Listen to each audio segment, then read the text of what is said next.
Benarkah? Renungan diinspirasi dari Kitab Hakim-Hakim bab 6 ayat 11 sampai dengan 24a. Kemudian datanglah malaikat Tuhan dan duduk di bawah pohon tarbantin di Ofra milik Yoas dari kaum Abiezer. Gideon anaknya sedang mengirik gandum di tempat pemerasan anggur agar tersembunyi dari orang Midian. Malaikat Tuhan menampakkan diri kepadanya dan berfirman, "Tuhan menyertai engkau, hai pejuang yang gagah berani." Jawab Gideon kepadanya, "Maaf Tuan, jika Tuhan menyertai kami, mengapa semuanya ini menimpa kami? Di manakah segala perbuatan ajaibnya yang diceritakan oleh nenek moyang kami kepada kami, ketika mereka berkata, 'Bukankah Tuhan telah menuntun kita keluar dari Mesir?' Tetapi sekarang Tuhan meninggalkan kami dan menyerahkan kami ke dalam cengkeraman orang Midian." Lalu Tuhan berpaling dan berfirman kepadanya, "Pergilah dengan kekuatanmu ini dan selamatkanlah orang Israel dari cengkeraman orang Midian. Bukankah aku yang mengutus engkau?" Namun jawabnya kepadanya, "Maaf Tuhan, dengan apakah akan kuselamatkan orang Israel? Lihatlah, kaumku yang terkecil di antara suku Manasye, dan aku ini yang termuda dari rumah ayahku." Berfirmanlah Tuhan kepadanya, "Tetapi aku akan menyertai engkau, sehingga engkau akan mengalahkan orang Midian seperti satu orang saja."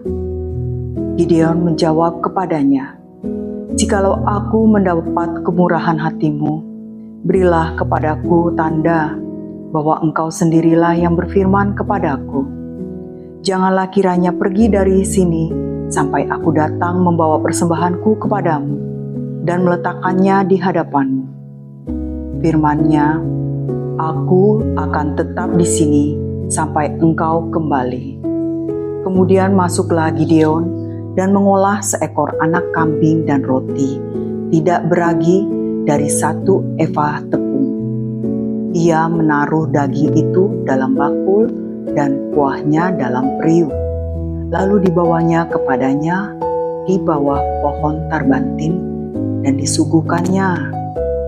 Malaikat Allah berfirman kepadanya, "Ambillah daging dan roti tak beragi itu dan curahkan kuahnya." Demikianlah dilakukannya. Malaikat Tuhan mengulurkan ujung tongkat di tangannya dan menyentuh daging dan roti itu. Muncullah api dari batu itu dan melahap daging dan roti itu. Kemudian malaikat Tuhan menghilang dari pandangannya. Gideon pun sadar bahwa itu adalah malaikat Tuhan. Lalu katanya, "Celakalah aku, ya Tuhan Allah, sebab aku telah melihat malaikat Tuhan dengan berhadapan muka." Namun Tuhan berfirman kepadanya, "Sejahteralah engkau, jangan takut, engkau tidak akan mati." Lalu Gideon mendirikan mezbah di sana bagi Tuhan dan menamainya Tuhan itu sumber damai sejahtera. Demikianlah sabda Tuhan. Syukur kepada Allah. Benarkah Tuhan menyertai? Pertanyaan ini senantiasa terngiang-ngiang di kepala kita saat mengalami keadaan yang di luar keinginan dan harapan. Bacaan hari ini mengisahkan kelanjutan kehidupan bangsa Israel yang menjalani hukuman ketidaksetiaan kepada Allah. Gideon, anak Yoas, orang Abiezer, dipilih dan diutus Allah untuk membebaskan bangsa Israel dari penjajahan bangsa Midian.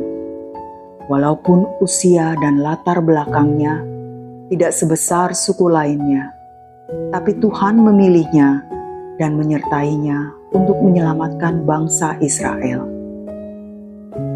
Perjalananku mengikuti Yesus juga mengalami tekanan dari dalam. Sebagai pribadi, ibu, dan istri, dan peranku di pelayanan komunitas membawaku pada pendewasaan rohani, karakter, dan iman. Setelah mengetahui perlunya pertumbuhan rohani dan iman, harapanku membawa keluargaku untuk setia, taat pada kehendaknya. Apalagi usia anak-anakku sudah remaja, menjelang dewasa. Aku ingin mereka belajar mengenal apa kehendak Tuhan dan melaksanakannya dengan hati yang penuh kasih kepada Tuhan. Tuntutan, penolakan, dan penghakiman yang kualami menekan perasaanku. Kesedihan dan cemas bercampur aduk dalam doaku. Seperti Gideon bertanya kepada malaikat Tuhan, "Jika Tuhan menyertaiku, mengapa semuanya ini menimpaku?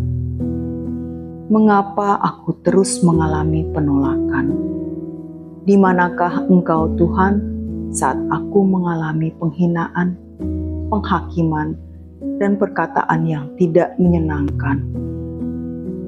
Dalam kondisi ini, aku mengambil waktu hening dan introspeksi.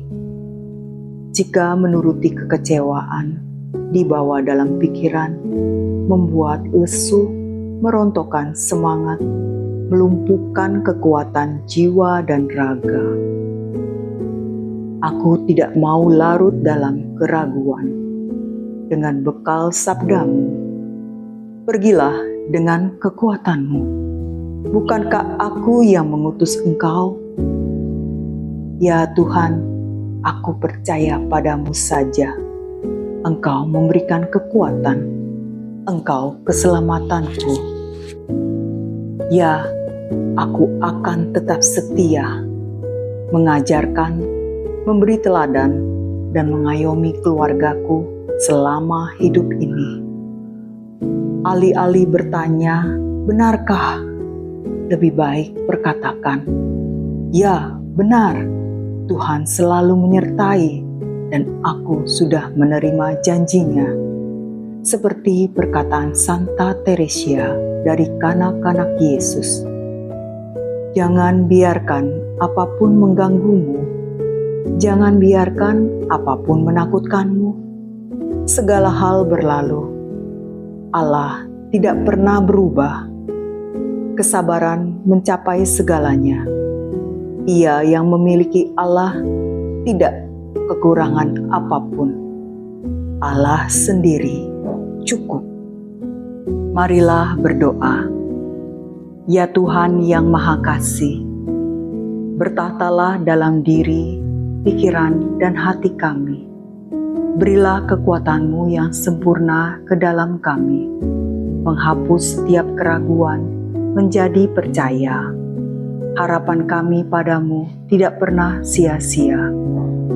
Janji damai sejahtera dan keselamatan-Mu pasti terjadi, karena segala yang terjadi dalam hidup kami adalah seturut rancangan-Mu. Tiada yang kebetulan, tetapi semua karena anugerah kasih-Mu melalui Yesus Kristus dan penyelenggaraan Roh Kudus. Amin.